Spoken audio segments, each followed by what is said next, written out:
There are times when reality intersects with mysticism, and signs that we usually ignore take on a frightening meaning. Imagine you are going to war, and the clock in your mother's house suddenly stops. She looks at the frozen arrows and whispers, "This is a sign. You're not coming back." Then an unknown waitress in a cafe, pouring you coffee, says the same thing. And you, a 19-year-old guy, are standing at the altar on a 72-hour layoff, getting married, and honestly warning your fiancé, "I probably won't be coming back." These are the real memories of a Canadian soldier who went to land in Sicily in the summer of 1943. The Italian campaign became one of the bloodiest and most underrated operations of the Second World War. As the world watched the Eastern Front and prepared for the Normandy landings, Canadian, British and American troops fought a grueling battle on Italian soil, a battle that lasted almost 2 years, passed through mountains, rivers and ancient cities, and cost tens of thousands of lives. But this story is not just about those who held a rifle under enemy fire. This is a story about two fronts of war, the visible and the invisible. About the soldiers who stormed the slopes of Mount Etna under mortar fire, and about the women who, for the first time in history, stood at the machines in military factories, producing ammunition for the same soldiers. About those who died in the olive groves of Sicily, and about those who lost their fingers in the production of cordite in Canada. Disembarkation, 7 points on the map of Sicily. July 10, 1943. Dawn over the Mediterranean Sea.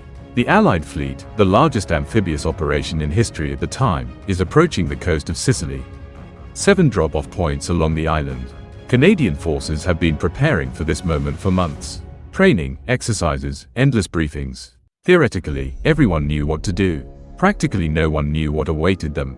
"We were scared to death, but we didn't show it," recalls one of the commanders. Fear is a poison for the fighting spirit. If the officer shows that he is afraid, the soldiers will lose their last hope. That's why you keep your face stony, give orders in a firm voice, even though everything inside is shrinking with horror. The landing began in chaos. German planes attacked the landing craft even before the soldiers set foot on the shore. Bombs fell into the water, raising columns of spray. Tracer bullets streaked the sky with red lines. Machine guns were firing from the shore. Soldiers jumped out of amphibious boats into waist-deep water, dragging heavy backpacks, trying to get to cover under continuous fire. "Get off the beach. Find shelter," the commanders shouted. The open space of the beach was turning into a death zone. It was necessary to move forward, not thinking that each next step could be the last. Two enemies, Italians and Germans. Moving inland, the Canadians encountered the first enemy, the Italian troops. And here a strange thing came to light: the Italians didn't really want to fight. Many of them were conscripted against their will, tired of the war that Mussolini had unleashed, and saw no point in dying for a regime they no longer believed in. The soldiers were moving along a narrow path when they came across the body of a murdered Italian soldier. He was lying by the side of the road, and it was the first corpse that many young Canadians saw up close. Death has ceased to be an abstraction. She acquired a specific face, frozen eyes, and an unnatural pose. Soon they reached the first city. People appeared on the balconies of the houses. They waved and shouted something in Italian. White sheets hung from the windows, a sign of surrender. Italian soldiers came out of hiding with their hands up. One of the Canadian officers accepted the garrison's formal surrender. It was almost surreal. An hour ago there had been a battle, and now the locals were welcoming him as liberators. But the euphoria didn't last long. Then the territory began, which was controlled by German troops. And it was a completely different opponent. The Germans from the Afrika Korps were seasoned professionals. They fought with ferocity and discipline, using every hill, every house as a defensive position. If the Italians surrendered at the first opportunity, the Germans fought to the last bullet. It was possible to negotiate with the Italians. "We only have to fight the Germans," the soldiers said. Etna, the mountain of death. The strategic goal of the Canadian forces was clear: to cut off the enemy's communications and push him back to Mount Etna, an active volcano that dominated eastern Sicily. But there were kilometers of rough terrain between the Canadians and the target: dry riverbeds, thickets of thorny bushes, steep slopes where every step was difficult. The climb was grueling. The soldiers carried a full load of rifles, ammunition, grenades, rations, and water. The weight of the equipment exceeded 30 kilograms. Under the scorching Sicilian sun, climbing the rocks, they gasped and cursed everything in the world. But it was impossible to stop. The Germans at the top could fire at any column stuck on the slope. The plan was risky: a night attack on the top of one of the heights. The soldiers had to rise in complete silence, without attracting attention. One careless sound, the clang of a rifle against a rock, a flask falling, and everything could have ended in disaster. They climbed in the dark, step by step, holding their breath. Everyone understood that if the Germans heard them, a massacre would begin. There were no shelters on the slope. They would be like targets in a shooting gallery. But they were lucky. The Germans did not expect a night attack and kept minimal guards at the top, one machine gun and several soldiers. The Canadians rushed into position swiftly and silently. The height was taken with almost no shots fired. But this was only the first part of the battle. At dawn, the Germans realized that they had lost a strategic height and launched a counterattack. The artillery opened fire. The shells began to explode at the top with terrifying precision. The Canadians took refuge in caves and the ruins of an ancient Roman castle built 2,000 years ago. The walls that Caesar's legions remembered now protected Canadian soldiers from German shells. The shelling lasted for 2 days. It was impossible to lean out. The ammunition was melting away at an alarming rate. Each bullet fired could be the last, and the enemy was not going to retreat. Then the soldiers did what they had been doing in the infantry since time immemorial. They shared everything they had. The one with the most bullets left gave some to the one who ran out. The stores changed hands. The grenades were collected in a common pile and distributed as needed. In the infantry, you depend on the person next to you, explained one of the veterans. We were all from Ontario farms. In our area, it's customary, if a neighbor's threshing machine is broken, everyone goes to help. It doesn't matter who you are, a farm owner or a farmhand. It's the same in war. This mutual help saved them. The Canadian artillery finally received the exact coordinates of the German positions and returned fire. The German guns were destroyed and the pressure eased. Leonbach, the crossroads of hell. The next target was Leonbach, a small town that controlled an important crossroads. Whoever owned Leonbach controlled the movement of troops and supplies in this sector. The Germans understood this perfectly well and turned the city into a fortified hub. The Canadian tanks were the first to attack. Artillery covered the city blocks with heavy fire. Buildings were exploding, streets were turning into piles of rubble. In this chaos, it was necessary to distinguish between the enemy and the civilians. We tried not to shoot at civilians, recalls one of the shooters. But you can't always tell who's who in a fight. If you see movement in the window, you shoot. And then you realize that it was a woman with a child. These moments haunted the soldiers for the rest of their lives. War is not just about fighting the enemy. It's also the burden of accidental deaths that you couldn't prevent, but for which you still feel responsible. One of the soldiers was wounded in an olive grove near the city. A shell fragment pierced his leg. The comrades called a medical jeep with a red cross. The driver, ignoring the ongoing shelling, broke through to the wounded man and evacuated him under fire. The Germans did not always spare cars with a red cross. The results of the Sicilian operation. When the fighting in Sicily ended, Canadians could be proud. They have completed the first chapter of the liberation of Europe. The island was captured in 38 days. The Italian front was open, but the price was high. Every height, every city, every intersection was paid for in blood. And ahead was the whole of Italy, a mountainous country where every river and valley turned into a natural defensive line. The Germans were going to fight for every meter. Nevertheless, the strategic goal was achieved. The Italian campaign pulled more than 20 German divisions from the Eastern Front. This gave the Soviet Union a break and brought the moment of the Normandy landings closer.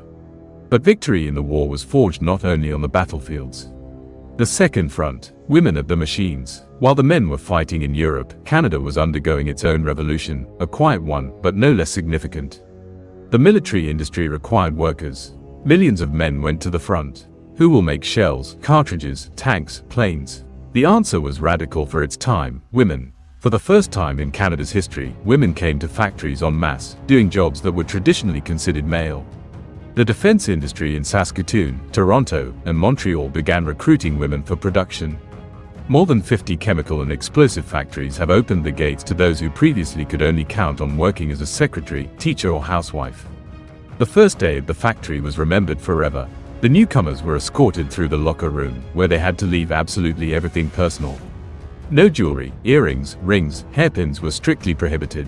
The reason was simple: static electricity. One spark in the workshop where cordite explosive for projectiles was produced, and everything could explode into the air. The women were given overalls, which were changed every day. The hair had to be tucked under a headscarf so that not a single strand stuck out. The safety briefing was harsh. If he violated the rules, he was fired without talking. Life depended on discipline, production hazards. Working at a military factory was no less dangerous than serving at the front. Accidents happened regularly. One girl worked in a workshop where artillery shells were polished. It was necessary to achieve the perfect smoothness of the surface. Any defect could lead to an explosion when fired. She overdid the polishing a little bit, and the projectile bounced off and hit her in the face. She lost an eye. Another woman was working on a drilling machine. Despite all the instructions, a strand of hair escaped from under the scarf and got into the drill bit. The machine wound the hair on a rotating shaft in a split second. The girl lost her scalp. The third employee lost her thumb on a pressing machine. A moment of inattention can lead to lifelong trauma. But the women continued to work, because they knew that every shell they fired, every bullet, could save someone's life at the front. Maybe their brother's life, or her husband, or a son. Everyone's personal war. One of the employees had a brother, William. He served in the Navy, on one of the ships cruising in the English Channel. She wrote letters to him, waited for answers, prayed that he would come back. One day the funeral came. William's ship was sunk by a German submarine. The crew was almost completely killed. After that, her work took on a new meaning. Every projectile she made was revenge for her brother. She worked with renewed zeal, not complaining of fatigue or danger. The war has become personal. There were thousands of such stories. Women didn't work just for a paycheck. They worked to bring the end of the war closer so that their men could return home. Freedom and money. But there was another side. For the first time in their lives, many women earned their own money. Good money, and they could spend it however they wanted. One of the employees recalls, "I bought myself a fur coat. With the money I earned on war bonds. I couldn't even dream of such a thing before. And then I came to the store and bought it. Myself. With your own money." It was an intoxicating feeling, independence. I didn't have to ask my father or my husband. You earn your own money, you decide for yourself. Beauty contests and parties were held at the factories. Young female employees got acquainted with the servicemen who came on leave. Romances flared up quickly. Everyone realized that time was short. Tomorrow the guy may go to the front and not come back. I met with the pilots, recalls one of the women. I had a whole box of photos. They gave me their cards before they left. Many did not return. When the war ended, I threw away all these photos. I couldn't look at the faces of the dead anymore. Return. When the war ended, women faced a new reality. They were no longer needed. Men returned from the front and demanded their jobs back. Factories began mass layoffs. They said thank you and showed us the door, says one of the employees. That's it. We worked hard for 2 years, risked our lives, and then, goodbye, go home to the kitchen. Many people took it painfully. They are used to independence, to work, to money. Returning to the role of a housewife seemed like a step backwards. But something has changed irreversibly. Women have proven, to themselves and to society, that they can do everything men do. This experience became the foundation for the feminist movement of the following decades. Many years after the war, one of the workers at the military factory met the former soldier at a veterans meeting. They started talking. He said that he had fought in Italy and used Canadian ammunition. "You know," he said, "I've never seen a cartridge misfire. Not once. You girls at the factories did a great job." She burst into tears. For the first time in decades, she felt that her work was appreciated. That those watches at the machine, the danger, the fatigue, the lost fingers of colleagues, it all made sense. War changes everyone. Soldiers who return from the front. Women who have experienced independence. A society that will never be the same again. And when old veterans meet today, there are only a few of them left in the whole world. They remember not only the battles and losses. They remember mutual help, courage, and willingness to sacrifice everything for a common goal. They remember that victory was forged on two fronts, visible and invisible. And both were equally important. Friends, subscribe to the channel, put likes and write your comments until new meetings.